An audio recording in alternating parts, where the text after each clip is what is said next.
వరకు వచ్చినటువంటి వార్తలకు సంబంధించినటువంటి విశ్లేషణ చూసాం. మనం మొత్తానికి ఆ కథనాలను చూసాం. ఇప్పుడు దీనిపైన విశ్లేషణ కొనసాగుతుంది. మనతో పాటు జాయిన్ అయ్యారు ఏదైతే బీఆర్ఎస్ సీనియర్ నాయకులు గోసుల శ్రీనివాస్ యాదవ్ గారు. నమస్తే అండి. అలాగే ప్రముఖ రాజకీయ విశ్లేషకులు జమీలుద్దీన్ గారు. నమస్తే అండి. జమీలుద్దీన్ గారు, ఏదైతే కాలేజీలకు సంబంధించి ఫీజు రీఎంబర్స్మెంట్కి సంబంధించి చూసుకున్నట్లయితే దాదాపు 10,000 కోట్ల పైన బకాయిలు ఉన్నట్టు వార్త వచ్చింది. దానికి సంబంధించి కూడా వాళ్ళు ఏదైతే అల్టిమేటం కూడా జారీ చేసినటువంటి సందర్భం మనం చూస్తున్నాం. ఖచ్చితంగా మీరు కాలేజీలో నడపలేని పరిస్థితిలో ఉన్నాం, ఇమీడియట్లీ మీరు బకాయిలు చెల్లించాలని చెప్పేసి వినతి పత్రం సమర్పించారు.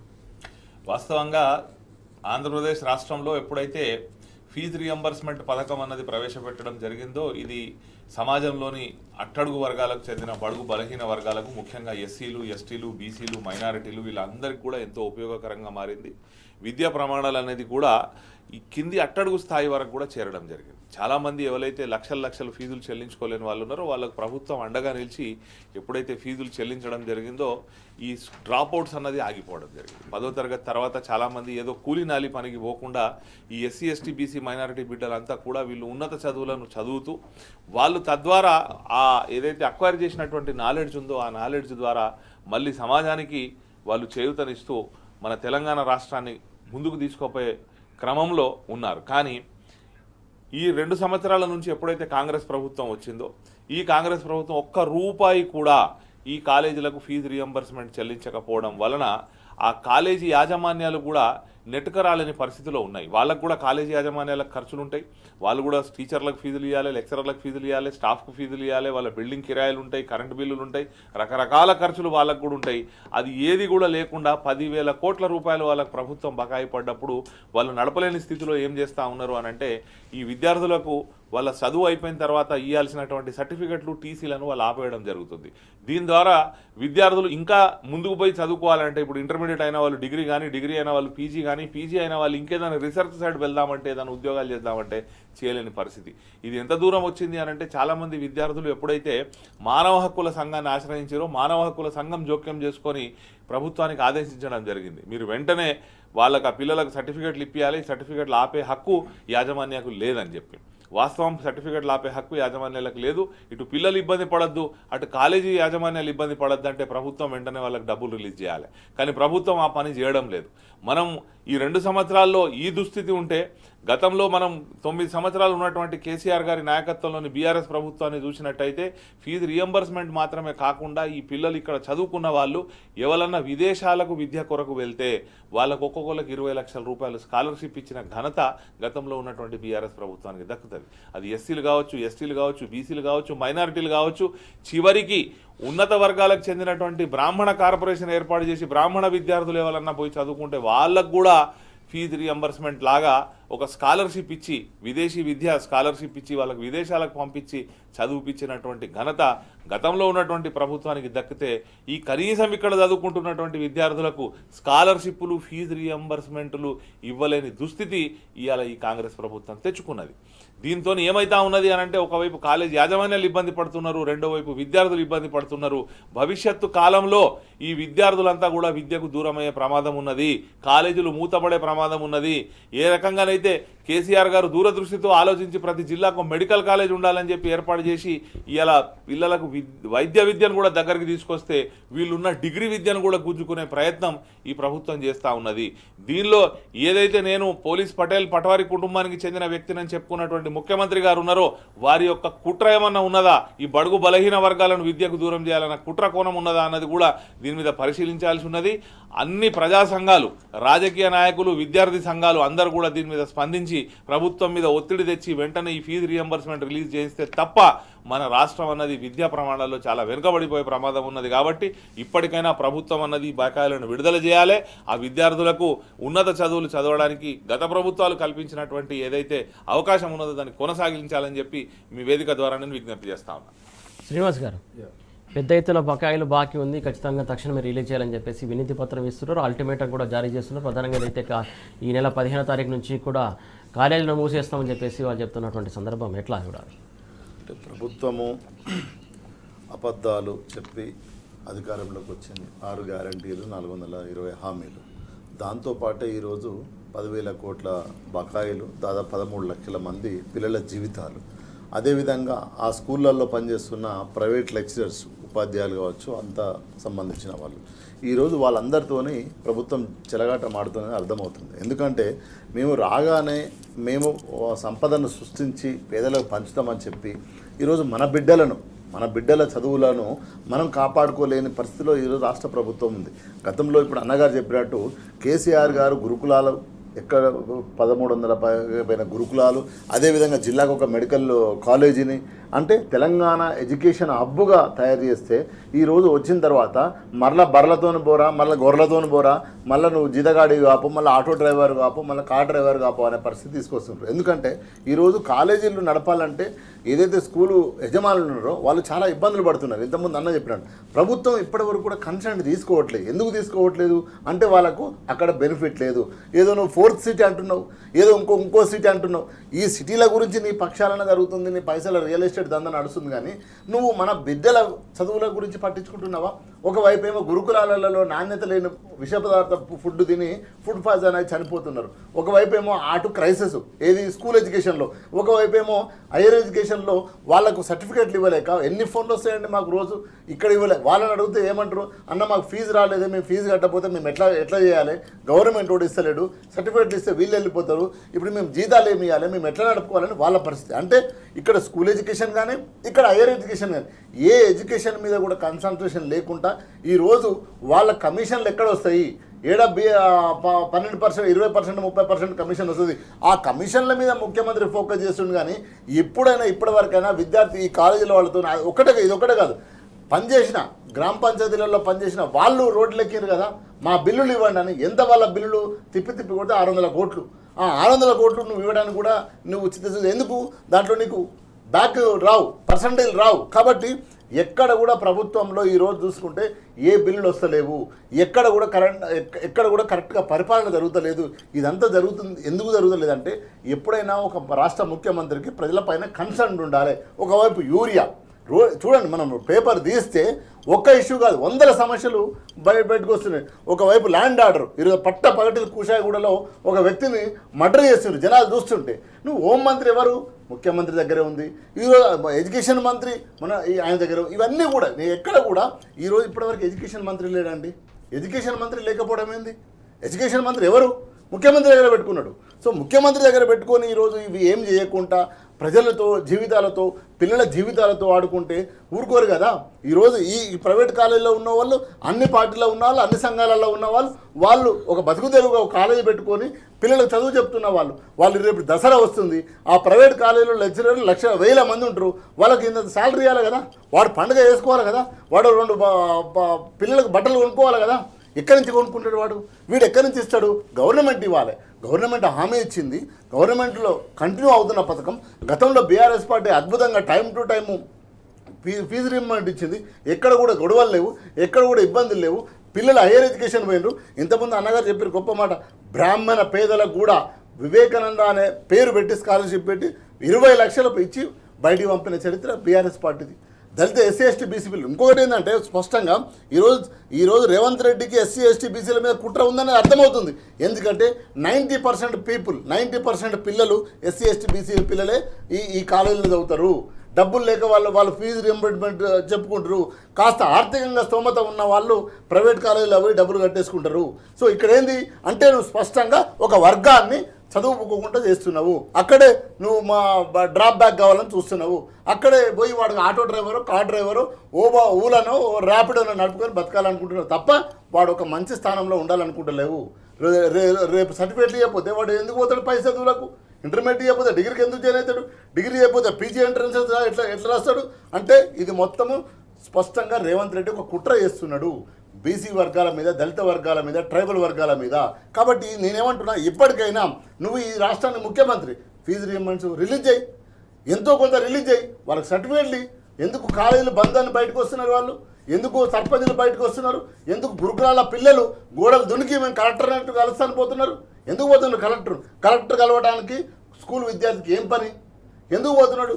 మొన్న మనం మహబూబ్నగర్లో చూసినాం, నిన్న మొన్న మళ్ళీ చూసినాం, గోడ దునికి వాళ్ళు కలెక్టర్ కలవడానికి పోతుంటే పట్టుకొని మళ్ళీ తీసుకుపోయి గురుకుల పాఠశాల జాయిన్ చేసిండ్రు. నేను ఏమంటున్నానంటే ఇదంతా కూడా ఎక్కడ కూడా ముఖ్యమంత్రి రేవంత్ రెడ్డి ఈ రాష్ట్రానికి ముఖ్యమంత్రిగా పనిచేస్తలేడు, ఆయన రియల్ ఎస్టేట్ ముఖ్యమంత్రిగానే పనిచేస్తున్నాడు.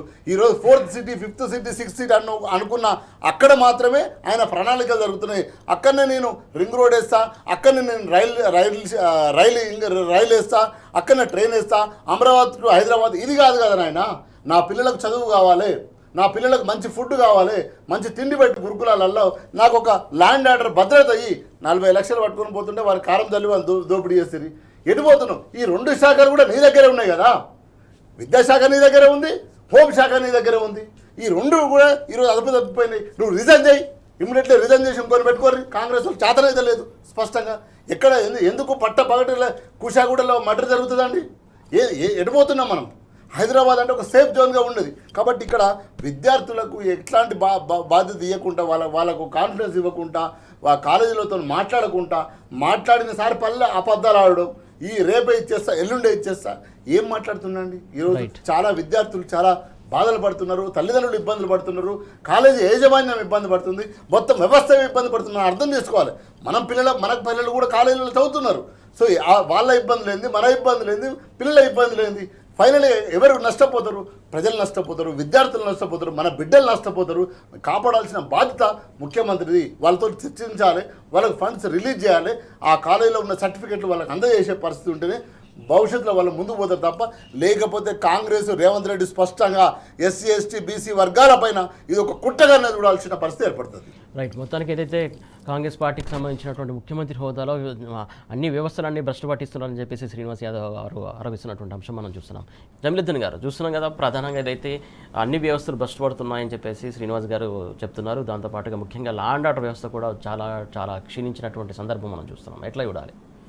వాస్తవంగా ఎప్పుడైతే ఈ భూమి మీద ప్రభుత్వం అన్న ఒక వ్యవస్థ ఏర్పరచుకున్నారో, అంటే గతంలో రాజులు, రాజ్యాలు, ప్రజలు వీళ్ళు ఉన్నప్పుడు ఈ ప్రభుత్వం యొక్క మొట్టమొదటి బాధ్యత ఏంటిది అని అంటే పన్నులు వసూలు చేసినప్పుడు ఆ యొక్క ప్రజలకు వాళ్ళకు భద్రత కల్పించడం, శాంతి భద్రతలు అనేది కాపాడడం, సమాజంలో శాంతిని కాపాడడం, ఎక్స్టర్నల్ ఫోర్సెస్ నుంచి వాళ్ళకు భద్రత కల్పించడం అనేది ఇది ఒక బేసిక్. ఇది అంటే పూర్వంలో మీకు వెల్ఫేర్ సంక్షేమ రాజ్యం అన్నది లేదు. ప్రజలకు సంక్షేమం అందించడం రాజు యొక్క బాధ్యతగా లేకుండే. రాజు బాధ్యత ఏంటిది అని అంటే వాళ్ళకు రక్షణ కల్పించాలి.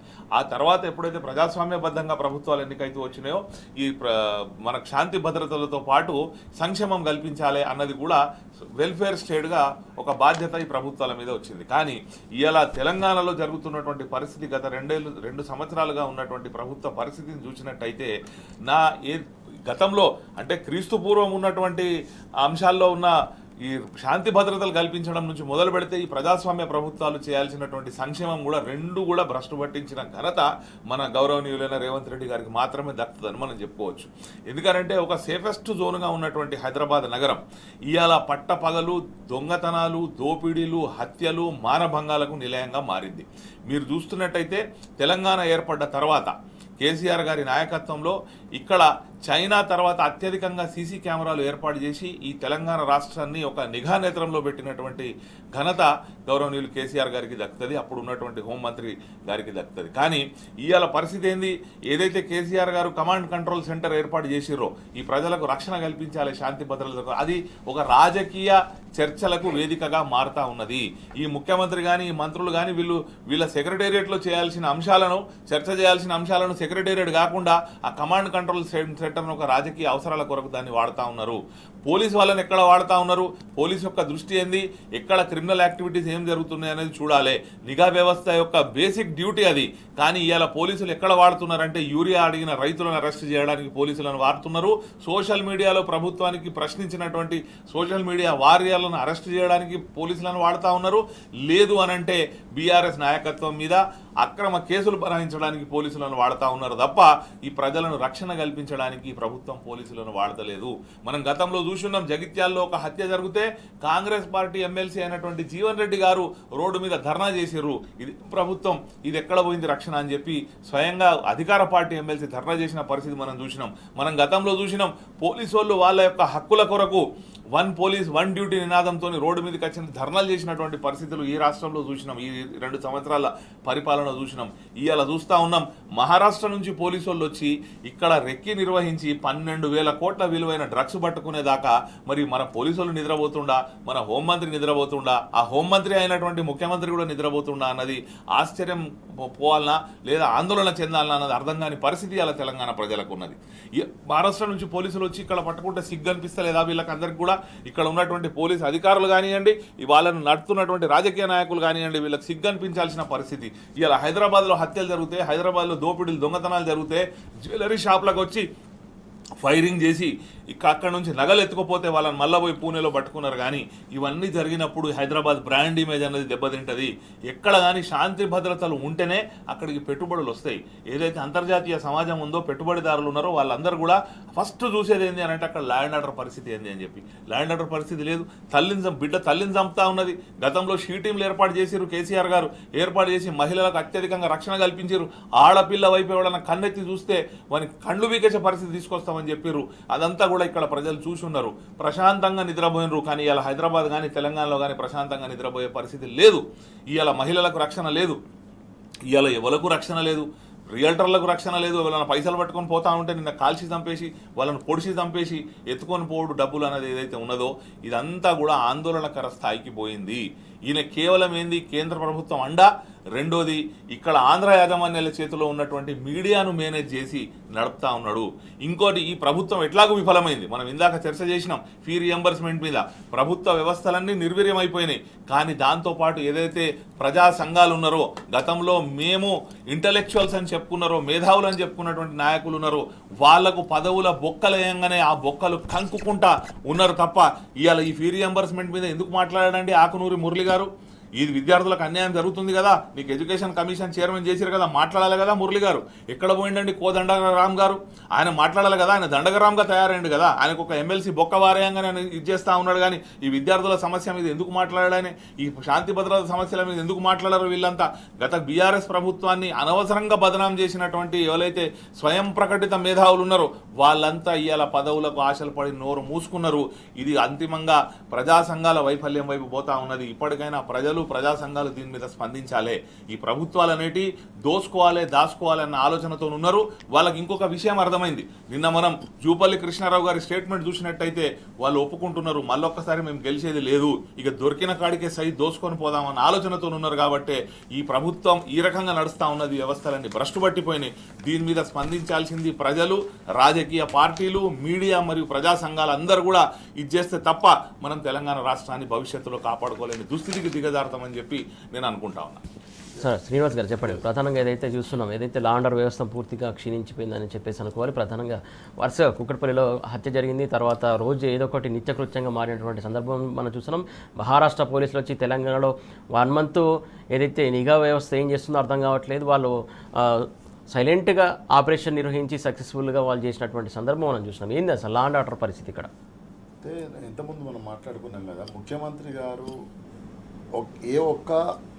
ఒక వర్గం మీదనో ఒక పాలసీ మీదనో కమిట్మెంట్ అయ్యి లేడు. ఆయన ఒకటే రియల్ ఎస్టేట్ మీద ఉన్నాడు, ఒకటి స్పష్టంగా. రెండో విషయం ఏంటంటే గత 10 ఏళ్ళు ఈ రాష్ట్రంలో అద్భుతమైన ల్యాండ్ ఆర్డర్ ఉంటే ₹4 పెట్టుబడి వచ్చింది. ఈరోజు ఐటీ కావచ్చు, నీకు తెలంగాణలో ఎక్కడ పోయినా రియల్ ఎస్టేట్ కావచ్చు, చాలా వ్యవస్థ నీకు నిలబడ్డది. ఏ గ్రామానికి పోయినా కూడా పోలీస్ స్టేషన్ పోగానే అక్కడ కూర్చేసి మాట్లాడుకొని అప్లికేషన్ రాసుకునే పరిస్థితి ఉండే. ఎక్కడ కూడా నీకు ప్రమాదం లేకుండా ఒక భద్రత కల్పించినాం. ఇతర రాష్ట్రాల నుంచి వచ్చిన వాళ్ళకు కూడా పెట్టుబడిదారికి ఏం కావాలి? ఇంతకుముందు అన్నగారు చెప్పినట్టు ఒక భద్రత కావాలి. భద్రత కలిస్తే నీకు ఇన్వెస్ట్మెంట్ పెడతారు, ఇన్వెస్ట్మెంట్ పెడితే నీకు ఉపాధి వస్తుంది, ఉపాధి వస్తే నీ ప్రజలు అక్కడ పని చేసుకోవడానికి ఉంటారు. కానీ ఈరోజు ఏమైంది పరిస్థితి?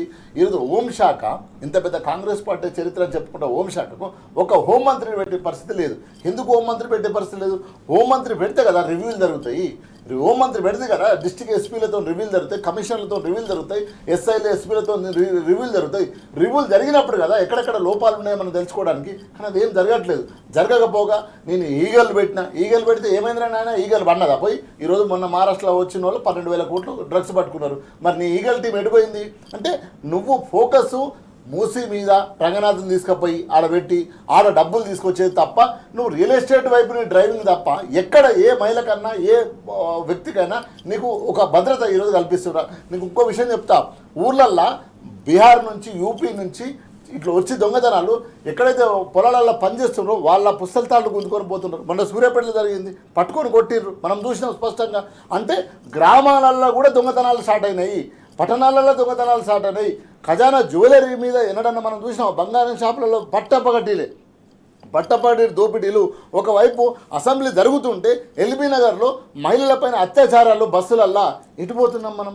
ఇంత పెద్ద టెక్నాలజీ డెవలప్ చేసుకొని తెలంగాణ అద్భుతంగా మంచిగా ల్యాండ్ ఆర్డర్ రాష్ట్రంగా మనం పరిపాలించుకున్న కేసీఆర్ గారి నాయకత్వంలో ఈరోజు ల్యాండ్ ఆర్డర్ ఏడబోయింది, ఎందుకు పోయింది? ఈరోజు నీ తమ్మునికి నువ్వు పోలీసు వాళ్ళని పెట్టి సెక్యూరిటీ పెట్టి నువ్వు సెల్యూరిటీ కొట్టించుకుంటున్నావు తప్ప తెలంగాణ ప్రజల వైపున నువ్వు ఎట్లాంటి ఆలోచన చేస్తలేవు, తెలంగాణ ప్రజల కోసం ఏం ఆలోచన చేస్తలేవు. అందు గురించే ఈరోజు హత్యలు ఎక్కువైపోయినాయి, మర్డర్లు ఎక్కువైపోయినాయి, దోపిడీ ఎక్కువైపోయినాయి. ఎందుకు అంటే ఈయన వచ్చిన కల్చర్ కూడా అదే కదా, కాబట్టి అట్లా చేస్తున్నాడు. ఇప్పటికైనా ఈ రాష్ట్రంలో ఒక భద్రత కల్పించాల్సిన బాధ్యత ఈ రాష్ట్ర ముఖ్యమంత్రి. ఇమ్మీడియట్లీ ఎవరికొకరికి నీ దాంట్లో ఉన్నాను ఒక హోంమంత్రి ఇచ్చేసాయి, ఆ హోంమంత్రి రివ్యూలు జరుగుతాయి, సెక్రటరీతో రివ్యూలు జరుగుతాయి. ఇవేం జరగకుండా ఈరోజు ఎందుకు ఇన్ని జరుగుతున్నాయి? డ్రగ్స్ని ఆపుతున్నావు, ఎక్కడ డ్రగ్స్ ఆపినావు? 12,000 కోట్ల డ్రగ్స్ దొరికింది. కాబట్టి ముఖ్యమంత్రి గారికి స్పష్టంగా ఈ రాష్ట్ర ప్రజలపైన ఒక కన్సర్న్ లేదు. నువ్వు ఏదైతే 20 గదాలు కట్టుకున్నావు ఇళ్లను పోయి కూలగొట్టినావు తప్ప పోలీసు వాళ్ళని పెట్టి ఎక్కడ నువ్వు కాపాడుకున్నావు, ఎక్కడ నువ్వు కాపాడినావు? నువ్వు లేని హామీలు ఇచ్చి నువ్వు అమలుగానే హామీలు ఇచ్చి అధికారంలోకి వచ్చి నువ్వు ఏం ముసిపు అయిపోయినావో, మూసిపోయిన ప్రజలు తిరుగుబాటు చేసిన. ఎందుకు చెప్తున్నా పోలీసు వాళ్ళు ఎక్కడ ఏ పని చేయాలో అక్కడ ఆ పని చేస్తలేరు. గ్రామ సభలను పోలీసు వాళ్ళని పెట్టి జరుపుకున్నావు. కాబట్టి అటువైపు కాకుండా పోలీసు వాళ్ళని రక్షకంగా చూడాలి, ఒక భద్రత కల్పించే విధంగా చూడాలి. ఇటు కాకుండా స్పష్టంగా రేవంత్ రెడ్డి తన ఆస్తిని పెంచుకోవడం కోసం, రియల్ ఎస్టేట్ పెంచుకోవడం కోసం చెప్తుంది తప్ప ఈ రాష్ట్రంలో పెట్టుబడిదారులకు ఒక కాన్ఫిడెన్స్ ఇవ్వలేకపోతున్నాడు. ఈరోజు ఏంటంటే పట్టపగలు కుషాగూడలో ఒక వ్యక్తిని చంపడం ఏంది, అదేవిధంగా 40 లక్షలు కారంపొడి చల్లుకొని తీసుకుపోవడం ఏంది?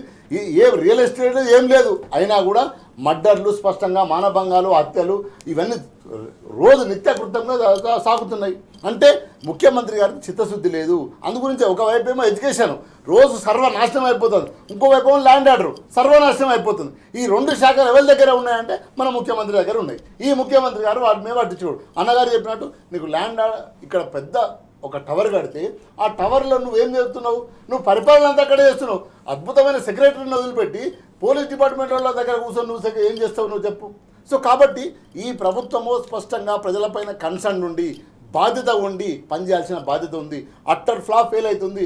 ఎవరైతే మాట్లాడుతున్నారో వాళ్ళ మీద కేసులు పెడుతుంది.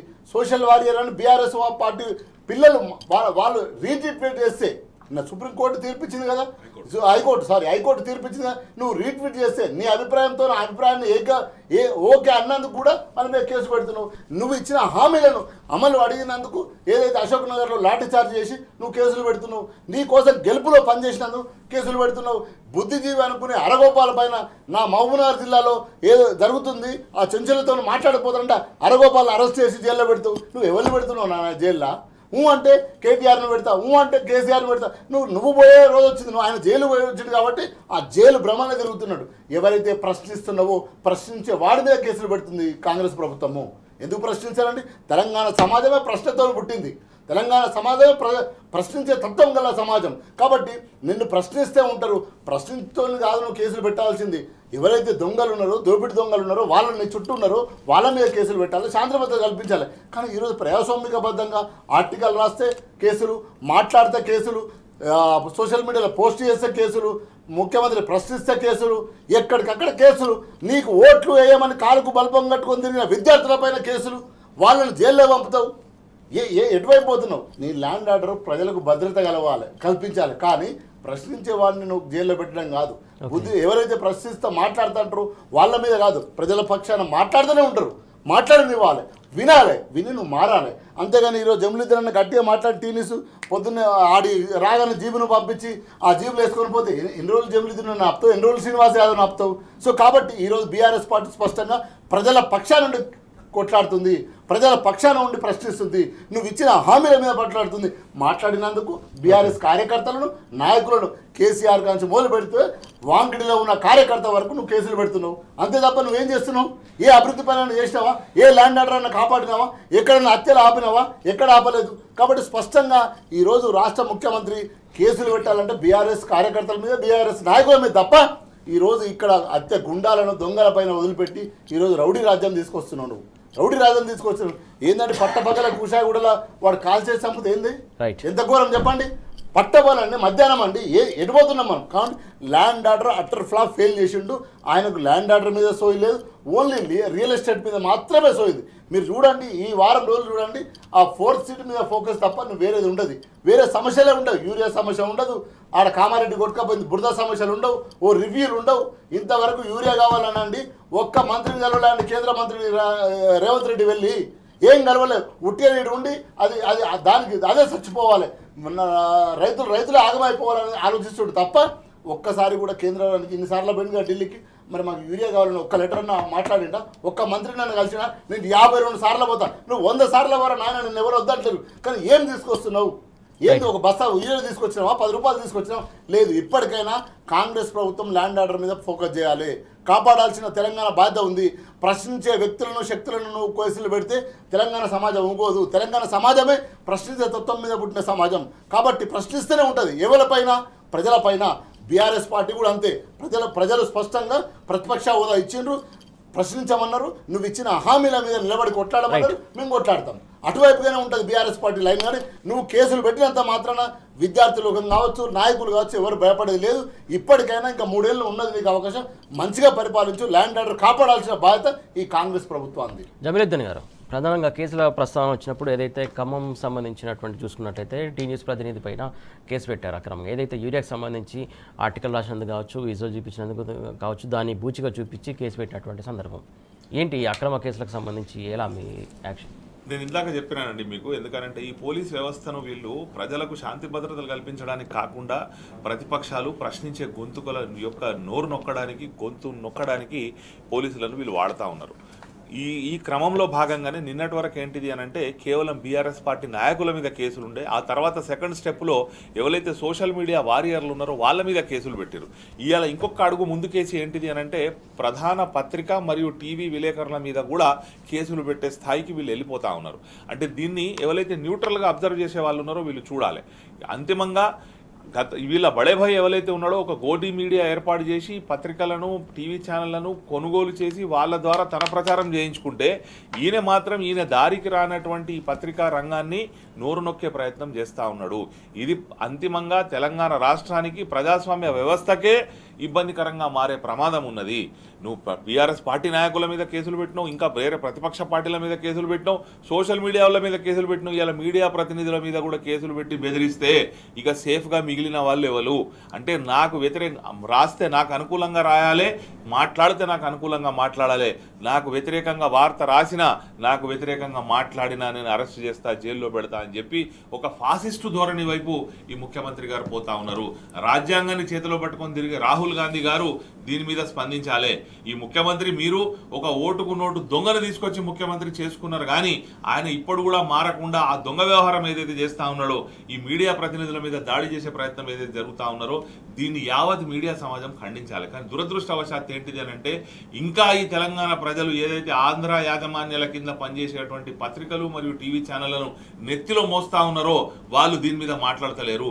ఒక తోటి పత్రికా విలేకరి మీద ఒక కాకిని కొడితే 100 కాకులు జమ అవుతాయండి, ఒక కోతిని కొడితే 100 కోతులు జమ అయితే కొట్లాటకు ఇలా ఈ టీ న్యూస్ విలేకరి మీద ఏదైతే నమస్తే తెలంగాణ విలేకరుల మీద కేసులు నమోదైతే ఉన్నాయో మరి మిగతా విలేకరులు, మిగతా ఈ మీడియా సమాజం అంతా ఎటుపోయింది?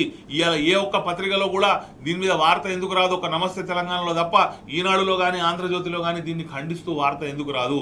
ఈ తొలి పలుకు అన్న చిలక పలుకులు ఈ మీడియా ప్రతినిధుల మీద జరిగే దాడి మీద ఎందుకు ప్రశ్నించరు? వీళ్ళు ఎందుకు మాట్లాడరు? అంటే అంతిమంగా అక్కడ బాబు గారి కనుసన్నల్లో వీరి యొక్క రాజ్యం నడుస్తూ ఉన్నది. అందుకే ఈ రేవంత్ రెడ్డి గారికి తాపత్రయం అంతా ఆదిలాబాద్కు ట్రైన్ తెద్దామని లేదు, హైదరాబాద్ నుంచి ఆదిలాబాద్కు ట్రైన్ తీసుకుపోవాలని ఉండాలి. కానీ తెలంగాణ ముఖ్యమంత్రికి హైదరాబాద్ నుండి విజయవాడకు ట్రైన్ తీసుకుపోతా, విజయవాడకు గ్రీన్ఫీల్డ్ హైవే తీసుకుపోతా ఉన్నదంటే చిలుక మాంత్రికుని పానం, మాయల ఫకీర్ పానం చిలుకలో ఉన్నట్టు ఈయన పానం అంతా చంద్రబాబు నాయుడులో ఉంది కాబట్టి ఈయన పానం అంతా అక్కడ కొట్టుకుంటుంది. ఈయనను సేవ్ చేస్తూ ఉన్నాడు.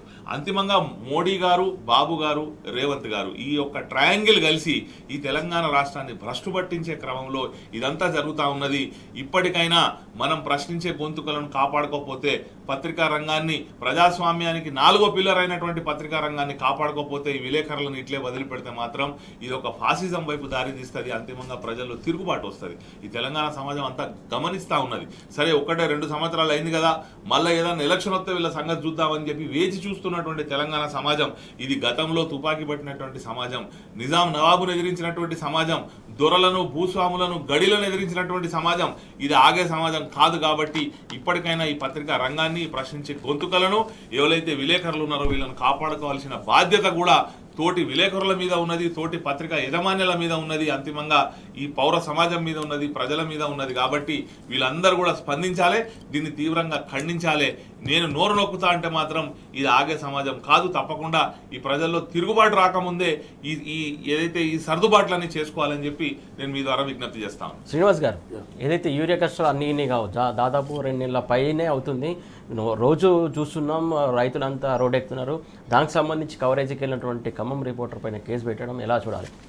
అదే అంటే ఇప్పుడు ఇంతసేపు మనం మాట్లాడుకుంటున్న విషయాలు ఏంటంటే తెలంగాణ ఒక ప్రజాస్వామికమైన వాతావరణాన్ని ప్రేమించే సమాజం ఇక్కడ. అది ఎందుకంటే ఇంతకుముందు అన్నగారు చెప్పినట్టు ఎక్కడైతే 100 సంవత్సరాల నుంచి 10 దశాబ్దాల నుంచి కూడా వాళ్ళ ఆత్మగౌరవం కోసం, హక్కుల కోసం ప్రాణాలు త్యాగాలు చేసిన చరిత్ర తెలంగాణ సమాజానికి, తెలంగాణ ప్రజలది. సో ఈరోజు నువ్వు ఆ సమాజం ఉండొద్దనే కోరుకుని ఒక ప్రజాస్వామిక సమాజాన్ని ఎన్నుకున్నారు. ఈరోజు రాజ్యాంగబద్ధంగా ఎన్నుకున్న తర్వాత మా ప్రశ్నించే గొంతులనే నువ్వు అరెస్ట్ చేస్తే, నీ కోసం గెలిపించిన వాళ్ళనే ఈరోజు అరెస్ట్ చేస్తే సమాజం ఊరుకోదు, చూస్తూ ఉంటుంది. ఎందుకంటే దేవుడిని కూడా నిలదీసే సమాజం తెలంగాణ సమాజం. ఎందుకంటే దేవుడు కూడా అన్యాయం చేస్తే, అంటే నీ న్యాయం కోరుకుంటే అన్యాయం జరిగితే నీ గుడికి కంప కొట్టా, నీ గుడి మీద దుమ్ము పోయా అని తిట్టొస్తుంది తల్లి, ఒక తల్లి, తెలంగాణ తల్లి. అంటే దేవుణ్ణి కూడా ప్రశ్నిస్తుంది. అంటే నువ్వెంత, నీ లెక్కంత. కాబట్టి తెలంగాణ సమాజం తన ఆత్మగౌరవాన్ని, తన హక్కులను భంగం కలిగినప్పుడు కోరుకుంటారు. అందుగురించే కదా నువ్వు సొంత నీ నియోజకవర్గం, నీ తెలంగాణ నిన్ను ముఖ్యమంత్రి చేసిన కొడంగల్లు లగాచర్ల ప్రజలు నువ్వు నా భూమి గుంజుకుందామంటే నువ్వు ముఖ్యమంత్రి కాదు బిడ్డ, ప్రధానమంత్రి అయినా బ్యాన్ చేసి పర్వాలేదు, నీతో కొట్లాడతాను రోడ్డు మీదకి వచ్చింది. లగాచర్ల ప్రజలు కొట్లాడినరు, జైలుకు పోయినరు, వచ్చి ఆ భూమిని కాపాడుకున్నారు. అంటే మనిషి యొక్క తత్వము, తెలంగాణ యొక్క మనిషి జీవన విధానం ఏంటంటే ఫస్ట్ వాడి హక్కు, వాడి ఆత్మగౌరవం. నువ్వు తిండి పెట్టకు పర్లేదు, నువ్వు చాయ్ పోయకు పర్లేదు, కానీ నన్ను గౌరవించు. నన్ను గౌరవించలేని పక్షంలో నిన్ను ఇతను కొట్లాడతాను. నా గౌరవం, ఆత్మగౌరవ పోరాటం అంటే అది. తెలంగాణ అంటేనే ఆత్మగౌరవ పోరాటం. అది ఎప్పటి నుంచి, దశాబ్దాల నుంచి. ఈరోజు నువ్వేం చేస్తున్నావు? ప్రశ్నించే నువ్వు న్యాయం చెయ్యి, ప్రజాస్వామికంగా నీకు ఓట్లు వేసిన తెలంగాణ సమాజానికి న్యాయం చేయి అని ఒక జర్నలిస్టులు తన పెన్నుతో రాస్తే నువ్వు తీసుకుపోయి జైల్లో పెడతావు. సోషల్ మీడియాలో ఒక పోస్టు నిన్ను ప్రశ్నించడానికి చేస్తే నువ్వు జైల్లో పెడతావు. నీ రాహుల్ గాంధీ వస్తే అశోక్ నగర్లో ఛాయ్ తాగితే నీకు ఉద్యోగాలు ఇస్తా అంటే నీకు ఓట్లేసి గెలిపించిన తెలంగాణ బిడ్డలను ఈరోజు నువ్వు అశోక్ నగర్లో ఈరోజు లాఠీ చార్జ్ చేపించి కేసులు పెడతావు. ఎందుకు ఊరుకుంటావండి? తెలంగాణ సమాజం రాజకీయాలకు అత్యంగా, రాజకీయాలే ముఖ్యం కాదు, స్పష్టంగా నన్ను ప్రశ్నిస్తే దేనికైనా కొట్లాడతామంటది. అందుగురించే కదా బీఆర్ఎస్ పార్టీ 15 ఏళ్ళు పోరాటం చేసి ఏదైతే కాదు అనుకున్న తెలంగాణను సాధించింది కదా కేసీఆర్ గారి నాయకత్వంలో. ప్రజాస్వామికంగా మాట్లాడాలి కదా, మాట్లాడించలేని పక్షంలో అది ఏ ప్రభుత్వంలో ఏ రాజులైనా కర్రు కాల్చి వాత పెడుతుంది, కిందికి తీస్తుంది. ఆ చరిత్ర తెలంగాణది, ఆ తత్వం తెలంగాణది. అందుగురించి ఈరోజు నువ్వు లగాచర్ల ఒకటే కాదు, పక్కన రామన్నపేట పోతే రామన్నపేటలో అదాని వచ్చి ఆడ సిమెంట్ ఫ్యాక్టరీ పెడుతుంటే ఆడ ఎదురు తిరిగినరు. అదేవిధంగా చెంచుల దగ్గర పోతుంటే ఆడ ఎదురు తిరిగినరు. ఎక్కడ ఎదురు తిరిగిన సమాజం, ఎక్కడ ఎదురు తిరగకుండా ఉండదు తెలంగాణ సమాజం. కాబట్టి ఈరోజు అట్లాంటి సమాజం మీద నువ్వు కేసులు పెడతా అంటే భయపడే సమాజం కాదు తెలంగాణ సమాజం. కాబట్టి ఇంతకుముందు అన్నగారు చెప్పినట్టు 2-3 పత్రికలు ఉన్నాయి. వాళ్ళ వంతలు పడితే, ఎందుకంటే చిలక ప్రాణం అన్నట్టు అక్కడ ఉంది, బాబు గారి దగ్గర ఉంది. బాబు గారు ఏం చెప్తే ఆ ఎల్లో మీడియా ఆ బాబు గారి ఆటలు ఆడుతుంది ఇక్కడ. కాబట్టి ఇక్కడ జర్నలిస్టులు కావచ్చు, ఇక్కడ ప్రజాస్వామికవాదులు కావచ్చు, ఇక్కడ మానవ హక్కుల వేదిక కార్యకర్తలు కావచ్చు, ప్రతి మానవుడు కూడా ప్రశ్నించే తత్వం ఉంది. ఆ ప్రశ్నిస్తుంది. ఎందుకంటే ఇంకొక ఎగ్జాంపుల్ చెప్పాలి. ఉద్యమం సమయంలో పనికర మల్లయ్య అనే వరంగల్లో ఒక రైతు చంద్రబాబు నాయుడు నడుచుకుంటూ పోతుంటే, ఎందుకయ్యా ఈ నడకలు, ఎందుకయ్యా నీ కథలన్నీ, మా తెలంగాణ మాకు ఇచ్చి పోరాదా అన్నాడు. పనికర మల్లయ్య పొలిటికల్ సైన్స్ ప్రొఫెసర్ కాదు, పనికర మల్లయ్య ఎక్కడ చదువుకోలే, ఏ పుస్తకం బట్టి బల్లే పోలే, కానీ న్యాయం తెలుసు, ప్రశ్నించడం తెలుసు. నా తెలంగాణ కేసీఆర్ నాయకత్వంలో పోరాటం చేస్తుంది, మా తెలంగాణ మాకు ఇచ్చి నువ్వు పోరాదా చంద్రబాబు నాయుడు అన్నాడు. చంద్రబాబు ఆ రోజు ఆ స్థాయిలో ఉన్న వ్యక్తిని ఒక పనికర మల్లయ్య రైతు ప్రశ్నించాడు. ఎక్కడి నుంచి వచ్చింది ఆ ప్రశ్నించే తత్వం? తెలంగాణ మట్టి నుంచి వచ్చింది. కాబట్టి ఈరోజు నువ్వు ఆపుతానంటే, నువ్వేదో మీడియా నన్ను ఆపుతానంటే, నా గొంతు నొక్కుతానంటే ఊరుకోదు. 4-5 మంది బుద్ధిజీవులని చెప్పుకునే మేధావులు, స్వయంకృత మేధావులు ఏదో బొక్కలేస్తే చిక్కుకుండా కూర్చోవచ్చు. కానీ తెలంగాణ సమాజంలో ప్రతి బిడ్డ ఒక ప్రజాస్వామికవాది, ప్రతి బిడ్డ, ప్రతి అవ్వ ఒక ప్రజాస్వామికవాది. చదువుతో సంబంధం లేకుండా నేను నిలదీస్తుంది, నిన్ను ప్రశ్నిస్తుంది. కాబట్టి నువ్వు ప్రశ్నించే గొంతుకను ఆ ప్రశ్న వినాలే. ఆ స్టేటు రాజ్యము వాళ్ళకి సమాధానం చెప్పాలి తప్ప నేను లాఠీలతోని, తూటాలతోని, నేను జైళ్ళతోని నువ్వు సమాధానం చెప్తానంటే నీలాంటి వాళ్ళని మస్తు మందిని చూసిందిరా నాయన. నువ్వు లెక్కనే కాదు. అర్థమవుతుందా? ఈ తెలంగాణ చరిత్రలో నువ్వు ఒక చిన్న మచ్చు. ఆ రోజు కిరణ్ కుమార్ రెడ్డి లాంటి ఎదుర్కొన్నది, రాజశేఖర్ రెడ్డి లాంటి అందరిని ఎదుర్కొన్నది తెలంగాణ సమాజం. కాబట్టి మేము 10 ఏళ్ళు ప్రజాస్వామికబద్ధంగా కేసీఆర్ గారు పరిపాలిస్తున్న సమయంలో నువ్వు అమలు కానీ హామీలు ఇచ్చి వచ్చినావు. ఆయన చూస్తున్నది. కానీ చూస్తూ ఊరుకోదు. నీ 6 గ్యారంటీల మీద, 420 హామీల మీద ఈరోజు విద్యార్థులు ఎట్లా మాట్లాడుతారు? నిన్న ఒక ఎమ్మెల్సీ లైబ్రరీ పోయిండు, ఏది మన చిక్కడపల్లి లైబ్రరీ. అన్నా నీకు ఉద్యోగం వచ్చింది, నా ఉద్యోగం ఏది అని అడుగుతున్నాడు. ఎట్లా అడుగుతున్నాడు? ఒక ఎమ్మెల్సీని పట్టుకొని నీకు ఉద్యోగం వచ్చింది అన్నా, నువ్వు కూర్చుంటున్నావు, నా ఉద్యోగం సంగతి ఏందని అడుగుతున్నాడు. ఎట్లా అడుగుతున్నాడు? ఒక చెల్లె యూనివర్సిటీలా గుంజుదా, ఆగవ్వా నీకు ఉద్యోగం వచ్చింది కానీ కూడా 2031 దాకా ఉంటుందని చెప్పి బాగానే మేనేజ్ చేశాడు. ఆయన కూడా 2031 దాకా ఉంటుందని చెప్పాడు ఆయన ఉద్యోగం. ఆయన ఉద్యోగం చెప్పిండు. అందుగురించే ఒక యూనివర్సిటీలో ఒక చెల్లె, ఒక లేడీ కానిస్టేబుల్ ఇద్దరు పట్టుకొని కూర్చుంటుంటే నీకు ఉద్యోగం వచ్చింది, నాకు ఉద్యోగం వద్దా, నేను ఎగ్జామ్ రాసుకోవద్దా, మాకు ఎగ్జామ్ వద్దా అని అడుగుతుంది. అంటే ఎవరికి వచ్చింది? వాళ్ళు ఏదో రాజకీయ ఉద్యమాలలో లేరు, కానీ వాళ్ళ హక్కుల కోసం వాళ్ళు మాట్లాడుతున్నారు. ఈరోజు యూరియా భత్తా కోసం వాడు ఆడ గుర్తు పట్టుకొని రెడీగా ఉన్నారు. రేవంత్ రెడ్డిని సంగతి చూస్తా అంటున్నాడు, తుమ్మల నాగేశ్వరరావుని సంగతి చూస్తా అంటున్నాడు. నువ్వు రైతు కాదన్నావు కదరా, ఇగో నేను రైతున్నాను చూడని చెప్తున్నాడు. రైతులందరూ పొలాలలో ఉన్నారు, వేరే రాజకీయ నాయకులంతా లైన్లో ఉన్నారంటే నేను రైతుని రానని చెప్తుండే. ఎక్కడ? నీ పక్కన ఖమ్మంలో ఉన్న మైబాద్లో చెప్తున్నాడు, మానుకోటలో చెప్తున్నారు. ఏమని? నేను రైతున్నాను చూడు అని చెప్తుండే. ఒక విలేకరి వీడియో తీస్తుంటే మాట్లాడుతుంటే తుమ్మల నాగేశ్వరరావు నేను రైతు నువ్వు లైన్లో నిలబడ్డా అని చెప్తున్నాడు. ఎందుకు చెప్తున్నాడు? అవసరము, తన హక్కు, తన పని కావాలి. ఆ పనిని నువ్వు కల్పించలేనప్పుడు, అది ఉద్యోగం కావచ్చు, అది రాజకీయం, వ్యవసాయం కావచ్చు, నువ్వు కల్పించలేనప్పుడు ఆ రైతు కావచ్చు, విద్యార్థి కావచ్చు, అక్క కావచ్చు, చెల్లె కావచ్చు, రోడ్డు మీదకి వస్తారు, ప్రశ్నిస్తారు, నిన్ను నిలదీస్తారు, నిన్ను కూలుస్తారు కూడా. నువ్వు పెద్ద సమస్య ఏం కాదు. తెలంగాణ రానే రాదన్నారు కదా, వచ్చింది కదా. ఎట్లా వచ్చింది? ఒక నాయకుడు పుట్టుకొచ్చిండు, ఆ నాయకుడు నాయకత్వంలో పనిచేస్తే 60 ఏళ్ళ గోసపడ్డ తెలంగాణ రాజ్యాంగబద్ధంగా బయటకు వచ్చేసింది కదా. సో కాబట్టి తెలంగాణకు ప్రశ్నిస్తే తత్వం ఉంది, ప్రశ్నిస్తే ఉంటుంది. కాంగ్రెస్ ప్రభుత్వాన్ని భయపడేది ముచ్చటే లేదు. రైట్ సార్, మొత్తానికి చూస్తున్నాం కదా, ఏదైతే కాంగ్రెస్ పార్టీ కక్షపూరిత రాజకీయాలే కొనసాగిస్తుందని చెప్పేసి వీళ్ళు ఆరోపిస్తున్నటువంటి అంశం. జమీలుద్దీన్ గారు, ప్రధానంగా చూస్తున్నాం ఏదైతే పార్టీ కండువ కప్పుకున్నంత ఈజీగా పార్టీ మారుతున్నారు, మారినా కూడా మేము మారలేదు, ఇంకా పాత పార్టీలో ఉన్నామని చెప్పేసి కప్పిపుచ్చుకునే ప్రయత్నం. దీనికి సంబంధించి కేటీఆర్ రాహుల్ గాంధీకి చాలా ప్రశ్నలు సంధించారు. ఆ ప్రశ్నలలో ఒక్క ప్రశ్న కన్నా సమాధానం వస్తానని ఎక్స్పెక్ట్ చేయొచ్చా? ఏ ఒక్క ప్రశ్నకు కూడా రాహుల్ గాంధీ గారు సమాధానం చెప్పారండి. ఎందుకంటే రేవంత్ రెడ్డి గారు పంపేటువంటి బ్యాగులు ఏవైతే ఉన్నాయో ఇక్కడ నుంచి, అది రాహుల్ గాంధీ గారి నోరును మూతేసి పెట్టింది. ఇవాళ ఈ పార్టీ మారినటువంటి ఎమ్మెల్యేలు ఎవరైతే ఉన్నారో వీళ్ళ పరిస్థితి చూస్తే జాలేస్తూ ఉన్నది.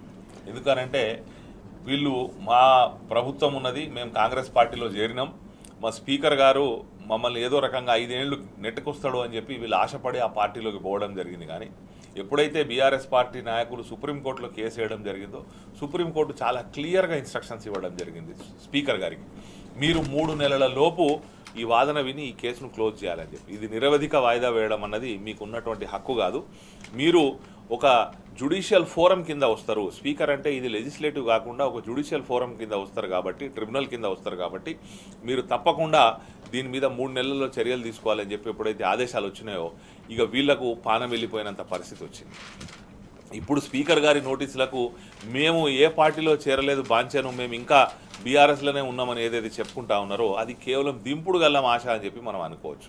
ఇప్పుడు చచ్చిపోయినోడిని కాలబెట్టక ముందు తీసుకుపోయి అక్కడ పెట్టి వాళ్ళని చెవులో పిలుస్తారు. వాళ్ళు లేవడని దేశం అందరికీ తెలుసు, వాళ్ళు చచ్చినోడు రాడు పోడని చెప్పి. వీళ్ళ పదవులు పోవడం ఖాయం, ఆ 10 నియోజకవర్గాల్లో ఉప ఎన్నికలు రావడం ఖాయం.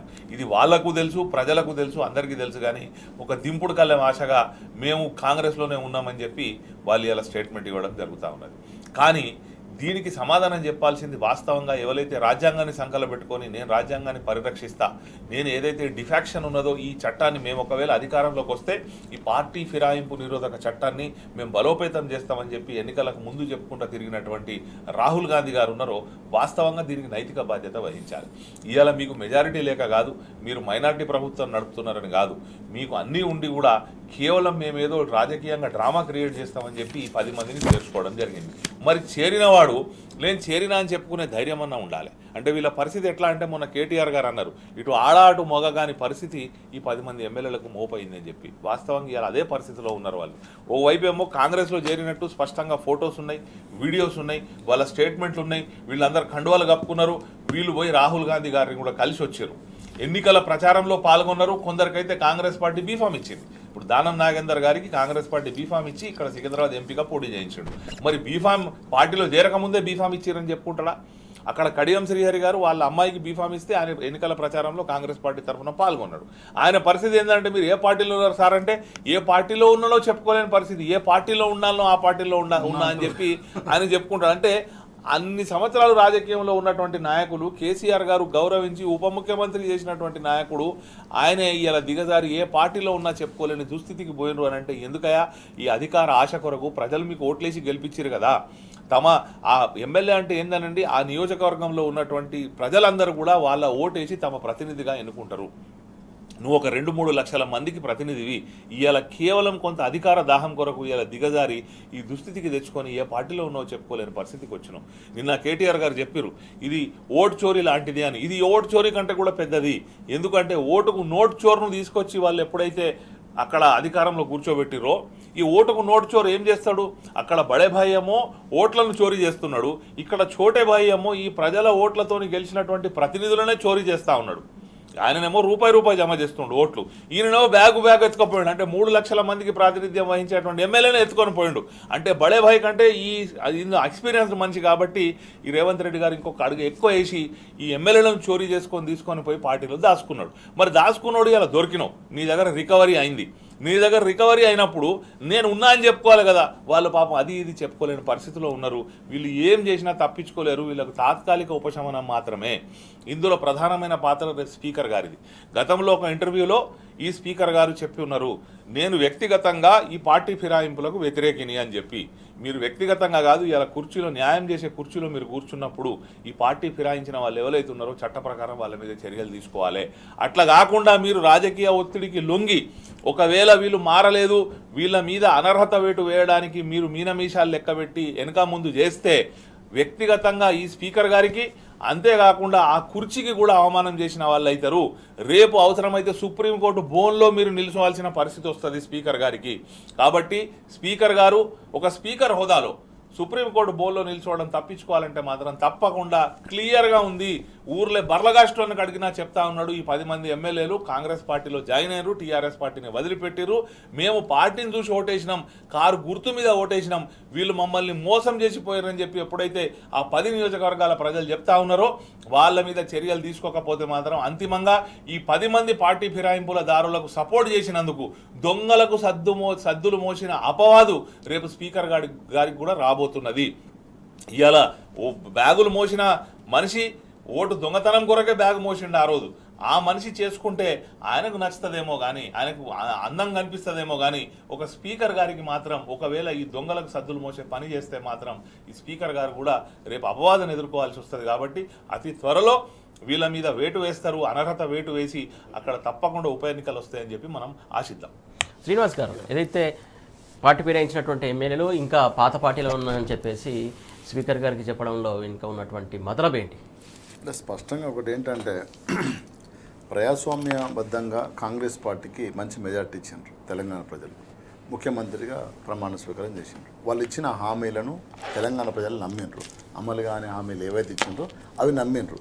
అవి నమ్మి వాళ్ళకు ఓట్లేసి మెజార్టీ ఇచ్చిండ్రు. అదేవిధంగా బీఆర్ఎస్ పార్టీకి ప్రతిపక్షాల హోదాలో ఉండి బిడ్డ మా హక్కుల కోసం మీరు ప్రశ్నించండి, ప్రజల వైపుగా గొంతుగా వినిపించండి అని బీఆర్ఎస్ పార్టీకి ప్రతిపక్ష హోదా ఇచ్చారు.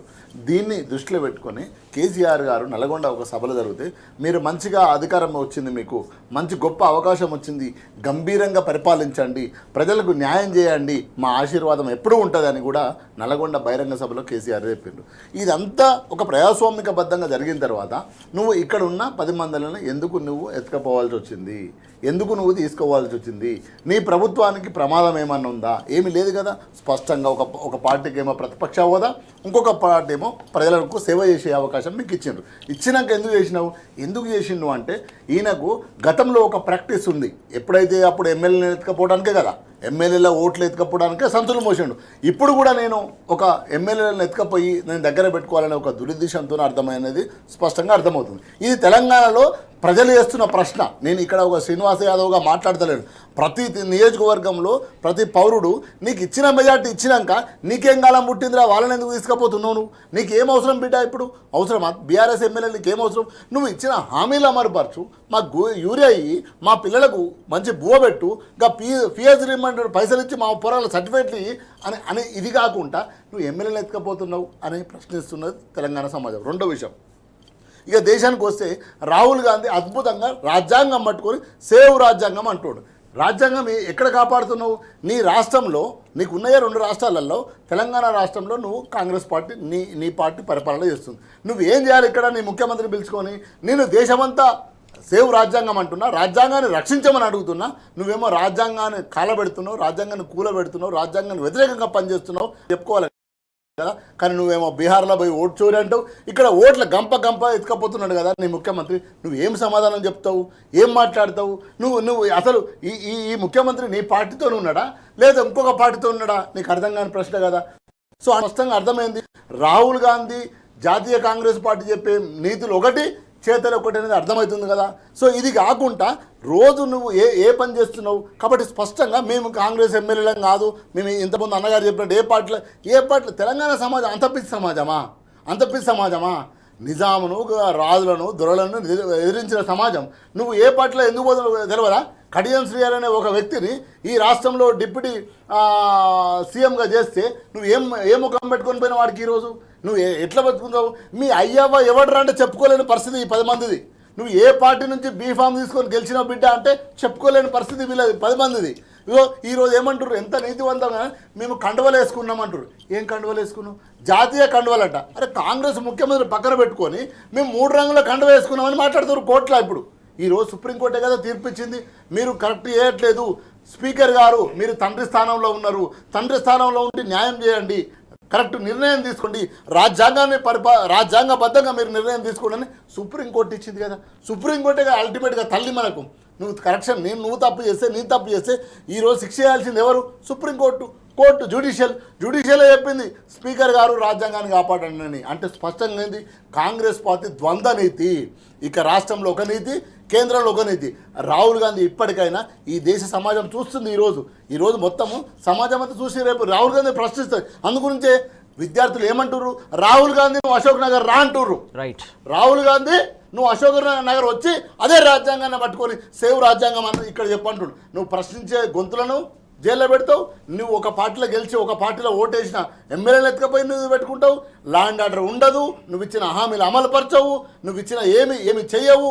ఇంత అల్లకల్లోలం జరుగుతుంటే రాహుల్ గాంధీ పోయి బీహార్లో సేవ్ డెమోక్రసీ అంటే తెలంగాణలో దేశంలో ఉన్న ప్రజాస్వామికవాదులు బుద్ధిజీవులు ఆలోచిస్తలేరు.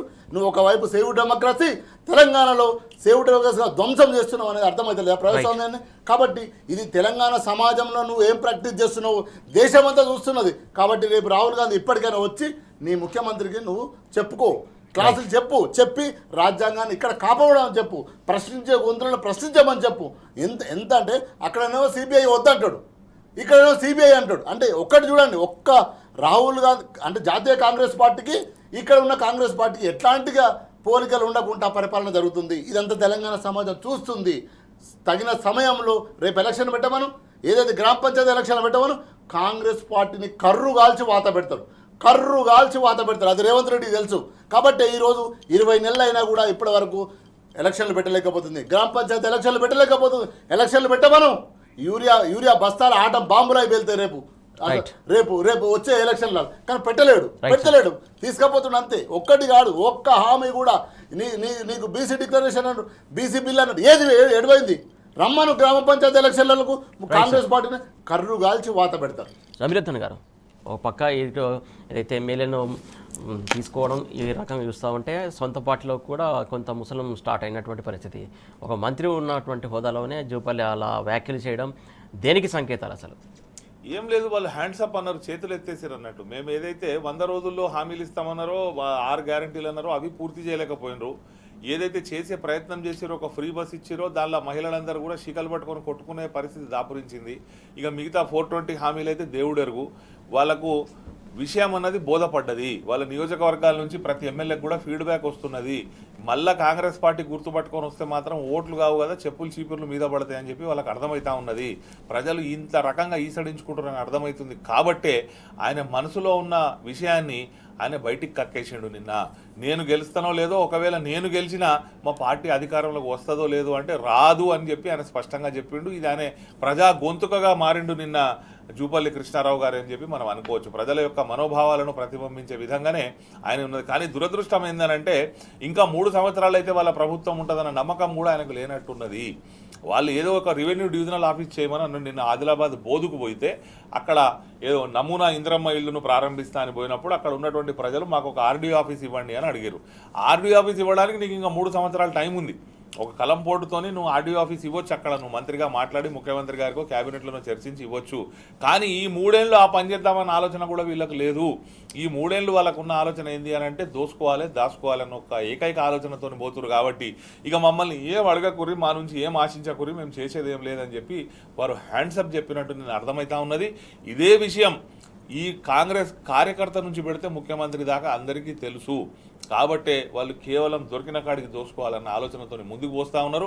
వాళ్ళ క్యాడర్ కూడా అసంతృప్తితో ఉన్నది. ప్రజలు మాత్రమే కాదు, కాంగ్రెస్ క్యాడర్ కూడా అసంతృప్తితో ఉన్నారు. ఎందుకున్నారు అనంటే ఇంత సర్పంచో ఎంపీటీసో ఎన్నికలు పెడితే ఈ ఓడు సర్పంచో వాళ్ళు ఎంపీటీసో అవుతుండే, మార్కెట్ కమిటీలు వేస్తే వాళ్ళు మార్కెట్ కమిటీ డైరెక్టరో చైర్మన్ అవుతుండే, పిఎస్సిఎస్ ఎన్నికలు పెడితే ఓ పిఎస్సిఎస్ డైరెక్టరో చైర్మన్ అవుతుండే, డీసీఎంఎస్ అవుతుండే, డీసీసీబీలు అవుతుండే. వీళ్ళు ఏ ఎన్నికలు పెడదామంటే కూడా వీళ్ళకి ధైర్యం వస్తలేదు, చెమటలు పడతా ఉన్నాయి. ఓడిపోతామని వాళ్ళకి స్పష్టంగా తెలుసు. కాబట్టి మీరైతే అనుభవిస్తున్నారు పదవులు. ఇందాక నిరుద్యోగులు ఎట్లనైతే నీకు నౌకరు వచ్చింది నాకెట్లా అని అడిగినట్టు రేపు క్యాడర్ కూడా ఇదే పరిస్థితిలో ఉన్నది. మీరు ఎమ్మెల్యేలుగా మంత్రులుగా మీకు నౌకర్లు వచ్చినాయి, కానీ మరి మా సంగతి ఏంది? నేను వార్డు మెంబరో సర్పంచో ఎంపీటీసో పిఎస్సిఎస్ డైరెక్టరో చైర్మనో కావాలనుకున్నా ఇంత నామినేటెడ్ ఇంత మార్కెట్ చైర్మన్ ఇస్తా అంటే 2 సంవత్సరాల నుంచి సగానికి ఎక్కువ మార్కెట్ చైర్మన్లు ఖాళీ ఉన్నాయి. ఈ పాత కమిటీలను కంటిన్యూ చేస్తున్నారు. పిఎస్సిఎస్లను సర్పంచులు ఎంపీటీలకు దిక్కులేదు. ఆ సెక్రటరీలు రోజువారీ ఖర్చులు చెల్లించలేక వాళ్ళ జీతాల నుంచి డబ్బులు పెట్టి వాళ్ళు ఆయాస పడుతున్నారు. కాబట్టి అంతిమంగా ఏదైతే తెలంగాణ రాష్ట్రాన్ని సాధించుకున్న సంతోషం ఉన్నదో, తెలంగాణ రాష్ట్రాన్ని బంగారు తెలంగాణ వైపు తీసుకుపోయే ఒక ప్రయత్నంలో భాగంగా 9 సంవత్సరాలు తెలంగాణ ప్రజలు భవిష్యత్తు మీద ఆశలు పెట్టుకున్నారు. అవన్నీ కూడా వీళ్ళు ఒక 2 సంవత్సరాలలో ధ్వంసం చేసిరు. మళ్ళీ ఆశ లేకుండా చేసిరు. కాబట్టే మళ్ళీ రైతుల ఆత్మహత్యలు, చేనేత కార్మికుల ఆత్మహత్యలు, ఆటో డ్రైవర్ల ఆత్మహత్యలు మొదలైనవి. దీంతో పాటు విద్యార్థులను చదువుకు దూరం చేసే ప్రయత్నం చేస్తూ ఉన్నారు. ఈ యొక్క ఏదైతే డిప్రెషన్ స్టార్ట్ అయిందో తెలంగాణ సమాజంలో, అది అంతిమంగా మనకు పెట్టుబడుల మీద ఇబ్బంది కనిపిస్తూ ఉన్నది. రియల్ ఎస్టేట్ అనేది భ్రష్టు పట్టిపోయింది. మొన్న ఎంఐఎం నాయకుడు అక్బరుద్దీన్ ఓవైసీ గారు అసెంబ్లీలో చెప్పారు, మీరు హైడ్రా చేయబట్టి రియల్ ఎస్టేట్ మొత్తం చచ్చిపోయిందా, మీకు అర్థమైతలేదు, మీరు దాన్ని నిజాన్ని ఒప్పుకోవడానికి సిద్ధంగా లేరని చెప్పారు. కాబట్టి ఈ అంశాలన్నీ చూసినప్పుడు ఏదైతే తెలంగాణ ప్రజలు ఆశలు పెట్టుకున్నారో కొంత వీళ్ళ హామీలను చూసి అత్యాశ పడ్డారు అనుకోవచ్చు. ఈ అత్యాశ వలన అది కొండ నాలుకకు మందేస్తే ఉన్న నాలుక ఊసిపోయిన పరిస్థితి ఇలా తెలంగాణ సమాజాన్ని ఏర్పడ్డది. ఇప్పటికైనా ఇంకా టైం ఉంది, 3 సంవత్సరాల టైం ఉంది కాంగ్రెస్ ప్రభుత్వం దగ్గర. మేల్కొని తెలంగాణ సమాజం బాగు కొరకు పనిచేస్తే ఎక్కడన్నా మిగిలి ఉంటుంది తప్ప, లేకపోతే దేశవ్యాప్తంగా ఎట్లనైతే వాషౌట్ అయిపోయిందో తెలంగాణలో కూడా అయిపోతే ఈ దేశంలోనే క్రికెట్లో అంటారు వైట్ వాష్ అని చెప్పి, ఆ వైట్ వాష్ పరిస్థితి రేపు భవిష్యత్తులో కాంగ్రెస్ పార్టీకి రాబోతున్నది. రైట్ శ్రీనివాస్ గారు, ఏదైతే మొత్తానికి చూస్తున్నాం, ఏదైతే ప్రభుత్వంలో ఎమ్మెల్యేలు మంత్రులు ప్రభుత్వం పైన వ్యతిరేకత వ్యక్తం చేస్తున్నటువంటి సందర్భం, ఇవన్నీ దేనికి సంకేతాలు? అంటే ఇప్పుడు తెలంగాణలో ఒక సామెత ఉంటుందండి, ముంగటి నాగలు చక్కకపోతే వెనక నాగలు చక్క వస్తుంది. ముంగటి నాగలు ఎట్లా చక్కకపోతే వెనక నాగలు కూడా ఆ సాలు వెనకనే సాలు వస్తుంది. ఇప్పుడు ముంగటి నాగలే సక్కలేదు కదా, ముఖ్యమంత్రి గారే దాచుకోండి దోసుకోండి అని అంటుండు. దోసుకోండి దాచుకోండి, ఎంత తొందరగా వీలైతే అంత తొందరగా. సో స్పష్టంగా 2 నెలలు అయిపోయింది. సో కాబట్టి దాంట్లో నుంచే వాళ్ళ ఆలోచనల నుంచే ఈరోజు జూపల్లి మంత్రి గారు మాట్లాడారు. ఎవరో సర్పంచ్ మాట్లాడతానో, ఓ జడ్పీటీసీ మాట్లాడతానో, కనీసం ఎమ్మెల్యే మాట్లాడితే మనం కొట్టిపడేయచ్చు, ఏదో ఆయన అసహనంతో మాట్లాడదు. ఒక మంత్రి, ఇన్ఛార్జ్ మంత్రి ఆదిలాబాద్ డిస్టిక్, ఉమ్మడి ఆదిలాబాద్ జిల్లాకు ఇన్ఛార్జ్ మంత్రి ఏం చెప్తున్నాడు, ఏమంటున్నాడంటే ఒక ఆర్డీఓ ఆఫీస్ మాకు శాంక్షన్ చేయన్నాడు. తప్పకుండా చేస్తామంటే మనం ప్రయత్నం చేద్దాం, మన ప్రభుత్వం అనాలి. కానీ నేను గెలుస్తానో గెలవను, కాంగ్రెస్ పార్టీ గెలుస్తుందో గెలవదు, కాంగ్రెస్ పార్టీ ఉంటుందో ఊడుతుందో, ఈ 3 ఏళ్ళ ప్రభుత్వం ఏం చేస్తామో మాకు తెలియదు అని స్పష్టంగా వాళ్ళలో అసమర్థత స్పష్టంగా ఏమి చేయలేదనేది స్పష్టంగా అర్థమవుతుంది. కాబట్టి వాళ్ళ లోపల ఏం జరుగుతుందో అది బయటికి చెప్తున్నారు. అది అంటే ఈరోజు తెలంగాణలో పరిపాలన ఏమీ లేదు, ఈరోజు ప్రజల సంక్షేమం ఏమీ లేదు, ఈరోజు ప్రజల ఏ ఆరోగ్య విషయంలో ఏం లేదు. కాబట్టి అభివృద్ధి లేదు, సంక్షేమం లేదు, ఈ భద్రత లేదు, ఏది లేదు. ఓన్లీ వాళ్ళు 4 అన్నదమ్ములు, అదేవిధంగా కొంతమంది పిరికెడ్ మంత్రులు దోసుకోవడానికి అర్థమవుతుందంటే తెలంగాణ సమాజానికి అర్థమవుతుంది. ఎందుకంటే సర్పంచ్ల బిల్లులు అండి 20% ట్యాక్సు, ఏదైనా రోడ్డు ఇంత కాంట్రాక్ట్ అయితే 20% ట్యాక్సు, పిల్లల ఫుడ్ వాళ్ళ బిల్లులు రాలే, అందుగురించే వాళ్ళు మెనూ కరెక్ట్ ఫిట్ చేస్తే పెడతలేరనేది, వాళ్ళ బిల్లులకు రావట్లేదు, వాళ్ళ పరిస్థితి ఈ రాష్ట్రంలో ఏ వర్గం అన్నా ప్రశాంతంగా ఉందా? లాస్ట్కు మనకు అన్నం పెట్టే 3 పూటలు అన్నం పెట్టే రైతు కూడా వర్షంలో తడుచుకుంటే తెల్లందాకా పొద్దుదాకా 3 గంటల రాత్రి వచ్చి వాడు ఆడ షటర్ వేసుకుని ఆడ బండ పట్టే, ఆడవాళ్ళు రౌతులు పట్టుకొని రాబట్టే ఏముంది ఇక్కడ స్పష్టంగా రాష్ట్రంలో మొత్తం ఆగమైపోయింది. నువ్వే పెట్టుకున్నావు కదరా నాయన, మేము పెట్టలే కదా. 100 రోజులలో నేను 6 గ్యారంటీలు అమలు చేస్తానన్నావు, మా ఆడబిడ్డలు తులం బంగారం అన్నావు, వాళ్ళు ఇప్పుడు ఈరోజు సిపిరేటర్లు తీసుకునే పరిస్థితి బయటకు వచ్చింది. నువ్వు ఎక్కడ మాకు 2500 ఇస్తానో మా అక్కజల్లలకు, ఆ 2500 ఇచ్చే అక్కజల్లలు ఈరోజు లట్టులు పట్టుకొని బయటకు రావడానికి సిద్ధపడ్డారు. అంటే నేనేమంటున్నా అంటే ఈ వ్యవస్థ అంతా లోపల జరుగుతున్న ఇబ్బంది అంతా మంత్రుల రూపంలో బయటకు వస్తుంది. కొల్లాపూర్లో నేను ఓడిపోతున్నా, అదేవిధంగా రాష్ట్రంలో ఓడిపోతుందని ఒక క్యాబినెట్ మంత్రి మాట్లాడిందండి. ఇంతకంటే ఏముంటుంది అంటే రాష్ట్రంలో అభివృద్ధి కానీ, సంక్షేమం కానీ, భద్రత కానీ ఏమీ లేదు అనేదానికి స్పష్టంగా మనకు ఒక మంత్రి ఇచ్చిన వాగ్మూలం. ఇంతకంటే మంచి పెద్ద ఏముండదు. కాబట్టి ఇప్పటికైనా ఉన్న కొద్ది కాలమైనా 2 ఏళ్ళు ఎట్లా గడిచిపోయింది, కనీసం ఇప్పటికైనా మీరు ఇచ్చిన ఏవైతే ఉన్నాయో కొన్ని హామీలు, లేదంటే అవసరాలు ఏమి ఉన్నాయో మీరు హామీలు గంగల పోని, ఇక మీరు హామీలు చేయలేరు అనేది అది అర్థమైపోయింది. తులం బంగారం ఇవ్వలేరు, ఆ 2500 ఇవ్వలేరు, రుణమాఫీ ఇవ్వలేరు. ఎంత సిగ్గు అండి ముఖ్యమంత్రి, షేమ్లెస్. 4000 పింఛన్లు ఇస్తాన్నావు రా నాయన, ఇంతవరకు 2000 పింఛన్లు అవే కొనసాగుతున్నాయి. అది కూడా 2 నెలలే కొట్టినావు, మధ్యలో 2 నెలలు మా అయ్యవాళ్ళ పింఛన్లు కూడా నువ్వు ఎగ్గొట్టినావు. కనీసం ఇప్పటికైనా శాంతి భద్రతను, మా పిల్లల చదువులను, మా పిల్లలకు మంచి ఫుడ్డును, అదేవిధంగా మా రైతులకు రైతు బంధు, ఇంత యూరియా అవసరం ఉన్నప్పుడు అవసరాలు తీర్చాల్సిన ప్రభుత్వం చేయండి అని మనం అప్పీల్ చేసుకోవాల్సిన పరిస్థితి ఏర్పడ్డది. నువ్వు ఇచ్చిన హామీలు మర్చిపోతారు. ఇక తెలంగాణ ప్రజలు వీని హామీల మీద జాడపత్తా ఉండదు. ఉన్నది గోషిని ఉడబెక్కుకుంటూ ఉంటే చాలు. అర్థమైందా? గోషి ఇంకోటి ఏదో వేస్తా, నేను కోటేస్తా, సూట్ వేస్తా అన్నాడు కదా, ఆ సూటు కోటు వద్దురా రేవంత్ రెడ్డి, ఈ ఉన్న గోషిని మాత్రం ఆపనే పరిస్థితికి ఈరోజు వస్తుంది. కాబట్టి స్పష్టంగా ఈ రాష్ట్రంలో ఎక్కడ కూడా అభివృద్ధి పథకాలు లేవు, సంక్షేమ పథకాలు లేవు, భద్రత లేదు. కనీసం ఇచ్చిన హామీలను అమలు చేసే ప్రయత్నం చేయండి, లేదా అవసరాలను తీర్చే ప్రయత్నం చేయండి. అంతేగాని నువ్వు ట్విన్ సిటీసు అని, పోర్ట్ సిటీ అని, మీ బాబు గారి దగ్గరికి ఒక రైలు వేసుకుంటా అని, ఇక్కడి నుంచి మూటలు పంపడానికి అటు రైలు వేసుకుంటాని ఒక మీడియాని ఎక్స్పోజ్ చేయడం కానీ ఇదంతా చేస్తే మాత్రం తెలంగాణ సమాజం ఊరుకోదు. స్పష్టంగా ప్రశ్నించే గొంతులను కేసులు పెడితే మాత్రం, ప్రశ్నించే వ్యక్తులను మాట్లాడితే కేసులలో పెడితే మాత్రం ఇదంతా తెలంగాణ సమాజం గుర్తిస్తుంది. ఇప్పటికైనా నువ్వు శాంతి భద్రతలను కాపాడుకుంటూ ఉన్న సంక్షేమాన్ని కొనసాగించమంటున్నావు. ఆ 2000 జాగ్రత్తగా ఈ బిడ్డ, కనీసం మా అయ్యవకు వచ్చే 2000 మేము మళ్ళీ వస్తాము, మా కేసీఆర్ నాయకత్వంలో వస్తాము, 4000 ఇచ్చుకుంటాము, 5000 ఇచ్చుకుంటామా, కడుపు నిండా పెట్టుకుంటాము, మమ్మల్ని కన్న బిడ్డలాగా చూసుకుంటాము తెలంగాణ సమాజాన్ని. మా కేసీఆర్ గారు వస్తారు, అప్పటి వరకైనా వీళ్ళని చంపకుండా ఉండే చూసే ప్రయత్నం చేయాలి ఇప్పుడు ఈ ముఖ్యమంత్రి. కాబట్టి అటు కాకుండా నేను దోసుకుంటా, నేను దాచుకుంటా, నేను 4000 ఎకరాలకు ఇంకొక 4000 ఎకరాలు జమ చేసుకుంటా, నేను రియల్ ఎస్టేట్ ముఖ్యమంత్రిగా నేను మిగిలిపోతా, నేను రైఫిల్ రెడ్డిగానే ఉండిపోతా అంటే తెలంగాణ సమాజం చరిత్రలో నువ్వు చరిత్రహీనుడు అవుతావు. కాబట్టి ఇచ్చిన హామీలను వచ్చిన సంక్షేమాన్ని కంటిన్యూ చేయాల్సిన బాధ్యత కాంగ్రెస్ పార్టీది ఉంది. లేని పక్షంలో తెలంగాణ సమాజం నువ్వు 3 ఏళ్ళు ఉంటావు అనేది గుర్తుపడదు, రోడ్ల మీదకి వస్తారు. రైట్. ఎందుకు రారు? సమాజం తన ఆత్మగౌరవాన్ని తన హక్కులను కాలరాస్తూ ఉన్న ప్రభుత్వం అది ఏ ప్రభుత్వం అనేది కూల్చేస్తారు. ఈరోజు నేపాల్లో ఏం జరిగింది? నేపాల్లో ఏం జరిగింది? రేపు తెలంగాణలో కూడా అది జరుగుతుంది. ఎప్పటి వరకు నువ్వు నన్ను మాట్లాడనివ్వాలి, నా బాధ వినాలి, నాకేమవుతుందో నా స్వేచ్ఛను నాకు ఇవ్వాలి, నా స్వేచ్ఛను కూడా కాలరాస్తానంటే రాహుల్ గాంధీని తెలంగాణ అశోక్నగర్ చివరస్తా గుంజుతుంది తెలంగాణ సమాజం. తస్మాత్ జాగ్రత్త. ఓకే, చూస్తున్నాం మొత్తానికి ఏదైతే ఉన్నంతకాలం అయినా ప్రజల కోసం ఆలోచించి ప్రజాసేవలో ఉండాలి, లేదంటే ఏదైతే స్వాలంబన మర్చిపోయి ప్రజాసేవలో ఉంటే బాగుంటుందని చెప్పేసి శ్రీనివాస్ గారు, జమలేద్దన్ గారు ప్రభుత్వానికి సూచిస్తున్నటువంటి సందర్భం ఇది. వాటి వార్తలు వాస్తవాలు. Keep watching tea news.